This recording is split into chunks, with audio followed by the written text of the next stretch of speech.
Good morning guys. तो चलिए start करते हैं आज के यानी कि 12 मार्च के इंपॉर्टेंट करंट अफेयर्स को। देखिए हमारा पहला प्रश्न क्या है। अभी हाल ही में किसे हंगरी की पहली महिला राष्ट्रपति के रूप में चुना गया है? तो आंसर होगा कैटलिन नोवाक को। तो इनका नाम आपको याद रखना है। ये नोवाक जोकोविच की बहन नहीं है। नोवाक जोकोविच वैसे वो कौन है? वो टेनिस प्लेयर है और वो सर्बिया से है।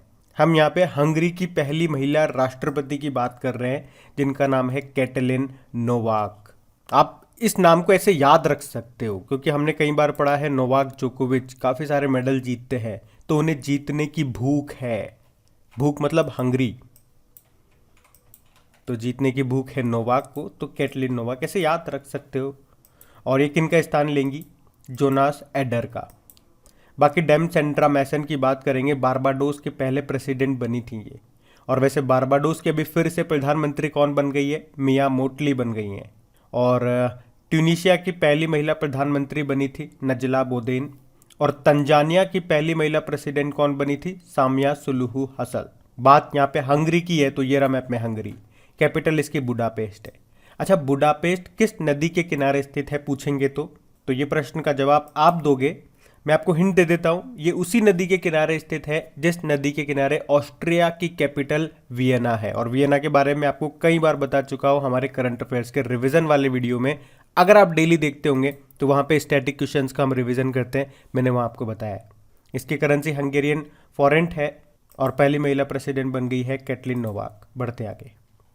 अब बताइए, अभी हाल ही में किस राज्य के मुख्यमंत्री ने महिलाओं के लिए सुषमा स्वराज पुरस्कार की घोषणा की है? तो आंसर होगा हरियाणा ने। तो अभी हरियाणा के जो मुख्यमंत्री हैं कौन? मनोहर लाल खट्टर जी। उन्होंने राज्य का बजट अभी पेश किया और पेश करते हुए महिलाओं के लिए अंतर्राष्ट्रीय और राष्ट्रीय क्षेत्रों में जीवन के विभिन्न क्षेत्रों में उनकी महत्वपूर्ण उपलब्धियों या योगदान के लिए सुषमा स्वराज पुरस्कार देने की घोषणा की है। और इसमें पुरस्कार राशि कितनी होगी? 5 लाख रुपए। अच्छा, सुषमा स्वराज जी से आपको याद होगा, एक तो हमने प्रवासी भारतीय केंद्र का नाम उनके नाम पे रखा था, सुषमा स्वराज भवन। और फॉरेन सर्विस इंस्टीट्यूट का नाम भी उनके नाम पे रखा था, Sushma Swaraj institute of foreign service. उसी तरह से हरियाणा सरकार ने ही अंबाला सिटी बस स्टैंड का नाम सुषमा स्वराज बस स्टैंड किया था। अब आप बताइए, अभी कौन सा राज्य लता मंगेशकर जी के नाम पर एक संग्रहालय, एक म्यूजियम बना रहा है? बात यहाँ पे हरियाणा की है तो ये रहा मैप में हरियाणा। देखो, उसकी कैपिटल चंडीगढ़ है और आपको बताया चंडीगढ़ में ही लगा था भारत का सबसे ऊंचा एयर प्यूरिफायर टावर। मुख्यमंत्री हमने कहा मनोहर लाल खट्टर है और गवर्नर कौन है? बंडारू दत्तात्रेय। और 2022 में आपके खेलो इंडिया यूथ गेम्स का जो चौथा संस्करण होगा ये हरियाणा के पंचकुला में होगा, जिसका मैस्कॉट शुभंकर है धाकड़। अभी हमने पढ़ा था हरियाणा ने मातृ शक्ति उद्यमिता योजना शुरू की है। और पूजा जातियान का नाम भी याद रखना, ये हरियाणा की है। पैरा तीरंदाजी विश्व चैंपियनशिप में सिल्वर जीतने वाली पहली भारतीय बनी थी ये, तो इनका नाम न्यूज़ में था। और चंडीगढ़ की ही है हरनाज संधू, 70वीं मिस यूनिवर्स का खिताब इन्होंने जीता था। अभी सीनियर नेशनल वॉलीबॉल चैंपियनशिप 2021-22 हुई थी, उसमें पुरुष वर्ग का खिताब हरियाणा ने ही जीता था, जबकि महिला वर्ग का खिताब केरल टीम ने जीता था। ये चैंपियनशिप कहाँ पे हुई थी? भुवनेश्वर में। और अभी गुरुग्राम के लिए बेटी बचाओ बेटी पढ़ाओ का ब्रांड एम्बेसडर किसे बनाया गया था? तनिष्का कोटिया को। तनिष्का कोटिया, इनका संबंध किससे है? शतरंज से, चेस से। और गुरुग्राम से काफ़ी सारे पॉइंट मैंने आपको बताए थे। गुरुग्राम की पहली महिला पुलिस आयुक्त बनी थी कला रामचंद्रन। और भारत का पहला हेली हब किस शहर में स्थापित किया जाएगा? गुरुग्राम में। गुरुग्राम में ही आपको हेडक्वार्टर मिलेगा इंटरनेशनल सोलर अलायंस का। भारत का पहला ग्रेन एटीएम कहाँ पे स्थापित किया गया? गुरुग्राम में ही। और भारत का पहला मत्स्य पालन व्यवसाय इंक्यूबेटर ये गुरुग्राम में लॉन्च किया गया था। और नेशनल डेयरी रिसर्च इंस्टीट्यूट आपको ये मिलेगा करनाल में। उसके अलावा बाल गृह में आने वाले बच्चों के लिए हरियाणा ने हरिहर योजना शुरू की थी। और देश की पहली एयर टैक्सी सेवा कहाँ से कहाँ शुरू हुई? हिसार और चंडीगढ़ के बीच में। और बात चली थी बेटी बचाओ बेटी पढ़ाओ अभियान की, तो इसकी शुरुआत होती है 22 जनवरी 2015 को। कहाँ से? पानीपत, हरियाणा से। और पानीपत को बुनकरों का शहर, सिटी ऑफ वीवर्स भी कहा जाता है, ये भी याद रखना। बढ़ते आगे। फिर बताइए अभी हाल ही में किसे सेबी का पूर्णकालिक सदस्य नियुक्त किया गया, तो आंसर होगा अश्विनी भाटिया को। अश्विनी भाटिया आपको बता दूं ये एसबीआई के मैनेजिंग डायरेक्टर है और अभी इन्हीं को सेबी का पूर्णकालिक सदस्य नियुक्त किया गया है। बाकी अभी फाइनेंशियल एक्शन टास्क फोर्स के प्रेसिडेंट बने थे T Raja Kumar. Jet Airways के सीईओ बने संजीव कपूर, जबकि संजय मल्होत्रा अगर पूछ लेंगे तो फाइनेंस मिनिस्ट्री में सेक्रेटरी बने थे। और एसएससी स्टाफ सिलेक्शन कमीशन के चेयरमैन बने थे एस किशोर। सेबी की बात करते हैं। देखो वैसे सेबी की तो स्थापना होती है 1988 में, लेकिन इसे आधिकारिक तौर पर कानूनी मान्यता मिली थी 1992 में। मुंबई में हेडक्वार्टर है और सबसे इंपॉर्टेंट कि इसकी पहली महिला अध्यक्ष कौन बन गई, माधवी पुरी बुच बन गई। अच्छा, अभी सेबी के द्वारा गठित निवेश नीति सलाहकार समिति का अध्यक्ष किसे बनाया गया, एनआर नारायण मूर्ति को। और अभी सेबी ने ही सारथी नाम से एक एप्लीकेशन को भी लॉन्च किया था, तो ध्यान रखना ये भी बढ़ते आगे।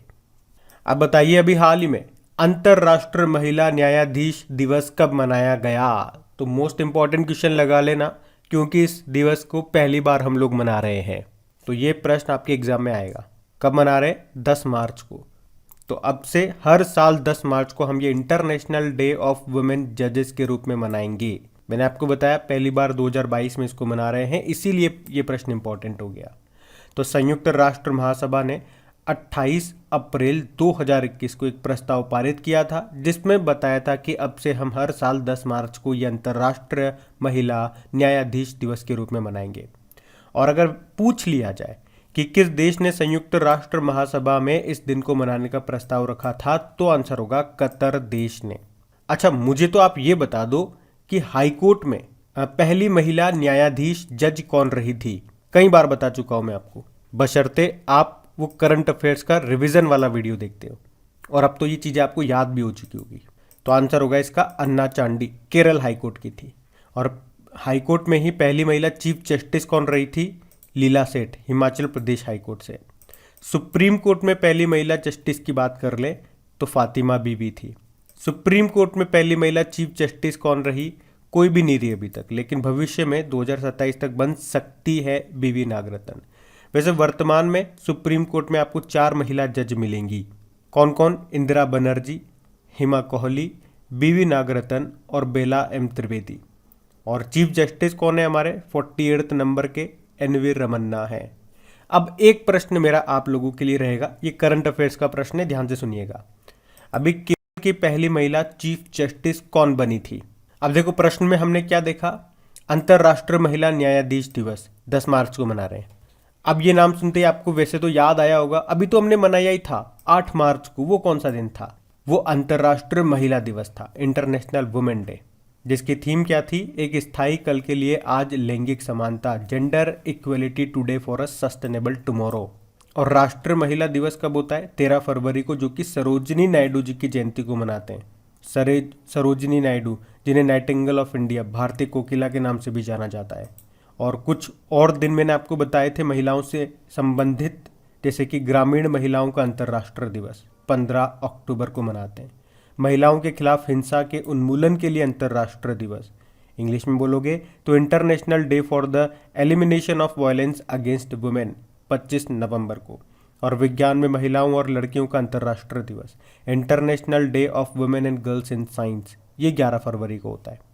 और अभी तक आप देखोगे मार्च में जितने भी इंपॉर्टेंट डे हो गए सारे मैंने आपको रिवाइज करवाए हैं। अब आज मैं आपको रिवाइज नहीं करवा रहा हूँ, आज आप खुद रिवाइज करेंगे। कमेंट बॉक्स में जाकर के टाइप करिए मार्च के 1 मार्च से लेकर 10 मार्च तक जितने भी इंपॉर्टेंट डेज आप लोगों ने पढ़े हैं और कितने आपको याद है वो आप चेक कीजिए। हम बढ़ते आगे। चलिए बताइए, अभी हाल ही में जारी on board my years in BCCI नामक पुस्तक ये किसकी आत्मकथा है, तो आंसर होगा रत्नाकर शेट्टी की।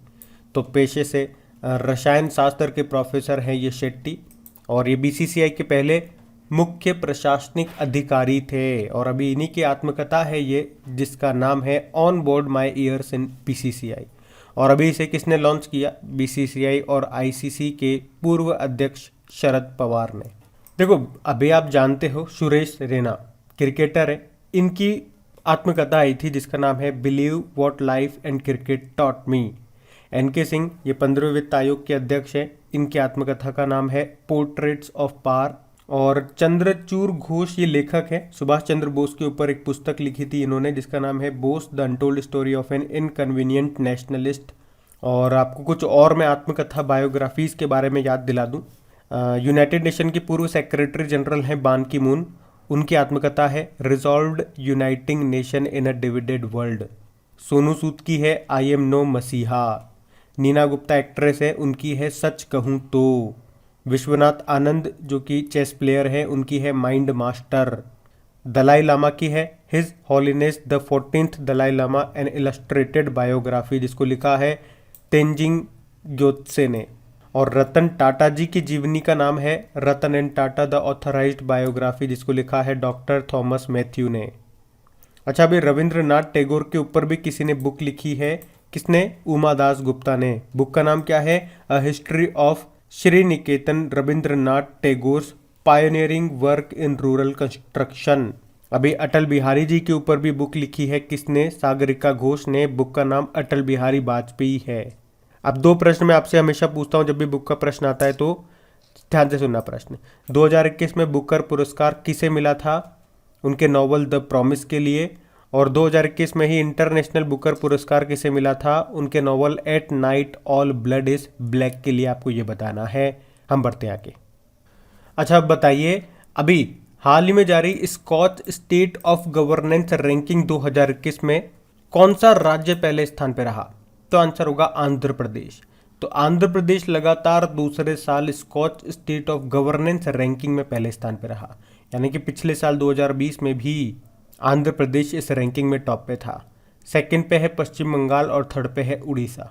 अच्छा, अभी जनवरी में हम लोगों ने पढ़ा था इसी साल कि जो फॉरेंसिक साइंस लेबोरेटरी है उसने बच्चों के खिलाफ अपराध और हिंसा का मुकाबला करने की दिशा में अपने काम के लिए सिल्वर श्रेणी में स्कॉच अवार्ड जीता था।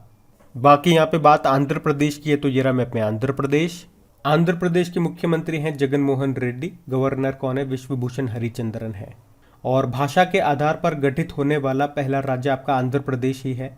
देश का पहला दिशा पुलिस स्टेशन ये खोला गया आंध्र प्रदेश में। और भारत का पहला एक्वा मेगा फूड पार्क बना आपके आंध्र प्रदेश में ही। भारत की पहली फ्रूट ट्रेन ये आंध्र प्रदेश से ही रवाना हुई थी। और भारत का पहला ऑनलाइन वेस्ट मैनेजमेंट प्लेटफॉर्म ये लॉन्च हुआ था आंध्र प्रदेश में ही। और आपको याद होगा, अगर पूछा जाए किस राज्य के मुख्यमंत्री को स्कॉच मुख्यमंत्री ऑफ द ईयर का अवार्ड मिला था, तो आंसर होगा आंध्र प्रदेश के मुख्यमंत्री यानी जगन मोहन रेड्डी को। और कलिंग रत्न पुरस्कार दिया गया था विश्वभूषण हरिचंद्रन को। अच्छा, लेपाक्षी मंदिर कहाँ पर है? आंध्र प्रदेश में है। यहाँ पर नंदी भगवान की प्रतिमा है। आंध्र प्रदेश ने ही सॉल्ट कार्यक्रम को शुरू किया था। और भारत का पहला सरकार के द्वारा संचालित पशु एम्बुलेंस नेटवर्क कहाँ पे स्थापित किया जाएगा? तो आंसर होगा आंध्र प्रदेश में। और अभी आंध्र प्रदेश ने स्वच्छ कार्यक्रम भी शुरू किया था। सैनिटरी नैपकिन प्रदान करने के लिए है ये स्वच्छ कार्यक्रम। और आपको याद होगा, भांग की खेती को खत्म करने के लिए आंध्र प्रदेश पुलिस ने ऑपरेशन परिवर्तन शुरू किया था। और अभी हमारी जो भारतीय नौसेना है उन्होंने एक मल्टीनेशनल नेविगेशन एक्सरसाइज जिसको कहते हैं मिलन एक्सरसाइज वो शुरू किया था। कहाँ पे? विशाखापत्तनम में। अच्छा, यहाँ पे एक टाइगर रिजर्व मिलेगा आपको, नागार्जुन सागर श्रीशैलम टाइगर रिजर्व। और आपको बता दूं, इस टाइगर रिजर्व का वो हिस्सा जो कि तेलंगाना में चला गया उसे कहते हैं अमराबाद टाइगर रिजर्व। तो इस तरह से तो तेलंगाना में दो टाइगर रिजर्व है, एक कवल और एक अमराबाद, तो ये ध्यान रखना। बढ़ते आगे। अब बताइए, अभी हाल ही में किस राज्य सरकार ने महिला @ कार्यक्रम शुरू किया? तो आंसर होगा कर्नाटक ने। तो अभी कर्नाटक सरकार ने आवश्यक रोजगार योग्य कौशल वाली महिलाओं को 2026 के भीतर 5 लाख नौकरियां प्रदान करने के लिए ये वुमेन @ वर्क महिला @ कार्य नाम से कार्यक्रम शुरू किया है। तो इस कार्यक्रम का उद्देश्य क्या है? महिला कार्यबल को आकर्षित करने के लिए कॉरपोरेट कार्यक्रमों के प्रयासों पर ध्यान केंद्रित करना। और महिलाओं के लिए आपको याद होगा, अभी MSME मंत्रालय ने समर्थ योजना शुरू की थी। हरियाणा सरकार ने मुख्यमंत्री उद्यमिता योजना शुरू की थी। छत्तीसगढ़ ने कौशल्या मातृत्व योजना शुरू की थी। और अभी नेशनल कमीशन फॉर वुमेन, इसने she is a change maker नाम से एक प्रोग्राम शुरू किया था। लेकिन यहाँ तो बात है कर्नाटक की, तो ये रहा मैप में कर्नाटक। कैपिटल क्या है इसकी? इसकी कैपिटल होती है बंगलुरु। बंगलुरु में आपको इन्फोसिस का हेडक्वार्टर मिलेगा, विप्रो का हेडक्वार्टर मिलेगा, हिंदुस्तान एरोनॉटिकल लिमिटेड का मिलेगा, इसरो का हेडक्वार्टर यहाँ पे मिलेगा, सिलिकॉन वैली ऑफ इंडिया इसको कहा जाता है। और आपको याद होगा IBM इंटरनेशनल बिजनेस मशीन, इसने बंगलुरु में एक साइबर सुरक्षा केंद्र भी शुरू किया। और मुख्यमंत्री कौन है? बसवराज बोम्मई है, और गवर्नर है थावरचंद गहलोत। देखो, जोग जलप्रपात जिसे गरसप्पा जलप्रपात भी, वाटरफॉल भी कहा जाता है, ये आपको कर्नाटक में मिलेगा शरावती नदी पर। और अपर भद्रा परियोजना ये कहाँ की है? ये कर्नाटक की है, जैसे भी राष्ट्रीय परियोजना घोषित किया गया। और भारतीय मंदिर वास्तुकला का अंतर्राष्ट्रीय सम्मेलन जिसका नाम दिया था देवायतनम, ये कहाँ पे आयोजित हुआ? हम्पी कर्नाटक में। और अभी भारत और जापान के बीच में जो तीसरा एक्सरसाइज हुआ था धर्मागार्जियन, ये कहाँ पे हुआ था? बेलगाम कर्नाटक में। और अभी सैयद मुश्ताक अली ट्रॉफी 2021 को किसने जीता? तमिलनाडु ने कर्नाटक को हरा करके। उसके अलावा सरकारी सेवाओं में ट्रांसजेंडर समुदाय को 1% आरक्षण देने वाला पहला राज्य आपका कर्नाटक ही है। और अभी कर्नाटक ने बंगलुरु में अपनी तरह का पहला पशु कल्याण वॉर रूम भी शुरू किया था। उसके अलावा अभी कर्नाटक का 31वां जिला कौन सा बना था? विजयनगर बना था। यहाँ का जो हावेरी रेलवे स्टेशन है उसका नाम महादेवप्पा मेलारा रेलवे स्टेशन कर दिया गया। हुबली रेलवे स्टेशन का नाम श्री सिद्धरुदा स्वामीजी रेलवे स्टेशन कर दिया गया। और भारत का पहला चंदन संग्रहालय ये कर्नाटक के मैसूर में स्थापित किया जाएगा। अलमाटी बांध कृष्णा नदी पर मिलेगा। कृष्णराज सागर बांध कावेरी नदी पर मिलेगा। और भारत की पहली तट रक्षक अकादमी कोस्ट गार्ड अकेडमी ये मंगलुरु में स्थापित की जाएगी। कर्नाटक सरकार ने देश की पहली इंटीग्रेटेड एयर एम्बुलेंस सर्विस को शुरू किया। और भारत का पहला खिलौना निर्माण समूह यानी कि टॉय मैन्युफैक्चरिंग क्लस्टर बनेगा कर्नाटक में ही। तो ये सारे इंपॉर्टेंट पॉइंट्स आप यहाँ से याद रखेंगे। बढ़ते आगे, चलिए बताइए अभी हाल ही में किस बैंक ने #लक्ष्मी फॉर लक्ष्मी को लॉन्च किया? तो आंसर होगा HDFC म्यूचुअल फंड ने। तो अभी HDFC म्यूचुअल फंड ने महिला निवेशकों के लिए एक नई पहल शुरू की है जिसका नाम है #लक्ष्मी फॉर लक्ष्मी। तो ये जो योजना है ये महिलाओं के लिए, महिलाओं के द्वारा संचालित होगी। मतलब ये महिला इन्वेस्टर्स के लिए एक अनूठी मिस्ड कॉल सर्विस है। तो इसमें आपको एक नंबर दिया जाएगा, उस पर आप मिस कॉल करोगे तो आपको महिला फाइनेंशियल एक्सपर्ट्स की तरफ से कॉल आएगा। फिर ये महिला फाइनेंशियल एक्सपर्ट्स जो है, जो महिला निवेशक होंगी उनके प्रश्नों का उत्तर देंगी, उनका मार्गदर्शन करेंगी, जैसे कि म्यूचुअल फंड में क्यों और कैसे निवेश करना चाहिए, SIP के फ़ायदे क्या हैं, वगैरह वगैरह। तो याद रखना ये महिलाओं के लिए एक महिलाओं के द्वारा फाइनेंशियल सॉल्यूशन सर्विसेज है। इसके माध्यम से HDFC म्यूचुअल फंड महिला निवेशकों को आर्थिक रूप से स्वतंत्र बनाना चाहता है ताकि वे अपनी मेहनत की कमाई को सही जगह इन्वेस्ट कर सके। सही जगह से मतलब है ये लोग चाहते हैं कि आप अपना पैसा म्यूचुअल फंड में लगा दो और हमारे पास लगा दो। अंदर की बात तो ये है। बाकी यस म्यूचुअल फंड की बात करेंगे। अभी अपना नाम बदल के क्या हो गया? इसका नाम White Oak Capital Asset Management. अभी LIC म्यूचुअल फंड के MD CEO बने थे TS रामकृष्णन। याद रखना ये। बढ़ते आगे, बताओ अभी हाल ही में देश का पहला पूर्ण महिला स्वामित्व वाला FLO औद्योगिक पार्क कहाँ पे खोला गया? तो आंसर होगा हैदराबाद में। तो अभी 8 मार्च को आपको पता है इंटरनेशनल वुमेन डे मनाया था और उसी मौके पर देश का पहला पूर्ण महिला स्वामित्व वाला FLO औद्योगिक पार्क खोला गया। FLO मतलब फिक्की लेडीज ऑर्गेनाइजेशन। तो अब आपको पता चल गया किसने खोला होगा इसको? फिक्की ने खोला है। इसमें 25 महिला यूनिट्स है जो हरित श्रेणी के 16 अलग अलग श्रेणी का प्रतिनिधित्व करती हैं। मतलब ये पूरी तरह से महिलाओं के स्वामित्व और कंट्रोल में है। अच्छा, हैदराबाद से आपको याद आएगा कि जो माइक्रोसॉफ्ट है वो हैदराबाद में ही भारत का सबसे बड़ा डेटा सेंटर क्षेत्र स्थापित करेगा और ये उसका भारत में चौथा होगा और सबसे बड़ा होगा। और भारत का पहला ओपन रॉक म्यूजियम कहाँ पे खुला था? हैदराबाद में। भारत का पहला ट्रांसजेंडर कम्युनिटी डेस्क कहाँ पे खुला? हैदराबाद में। भारत का पहला ash coal gasification based methanol production plant यानी कि उच्च राख कोयला गैसीकरण आधारित मिथेनॉल उत्पादन संयंत्र कहाँ पे खुला? हैदराबाद में। फिक्की मैंने बोला था अभी, फिक्की मतलब क्या होता है, फुल फॉर्म क्या होती है?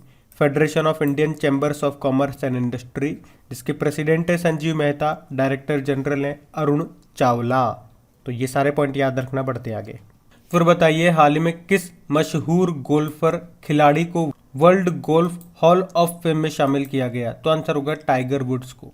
तो अमेरिका के प्रसिद्ध गोल्फर है ये टाइगर वुड्स, और इनको औपचारिक रूप से world golf hall of fame में शामिल कर लिया गया है। अच्छा, भारत की एक महिला गोल्फर है अदिति अशोक, उनका नाम है, याद रखना इनका नाम।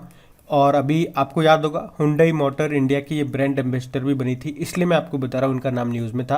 प्रश्न आ सकता है, ऐसे नहीं पूछेंगे इसकी ब्रांड एम्बेसडर कौन है, ऐसे पूछ सकते हैं अदिति अशोक का संबंध किस खेल से है, गोल्फ।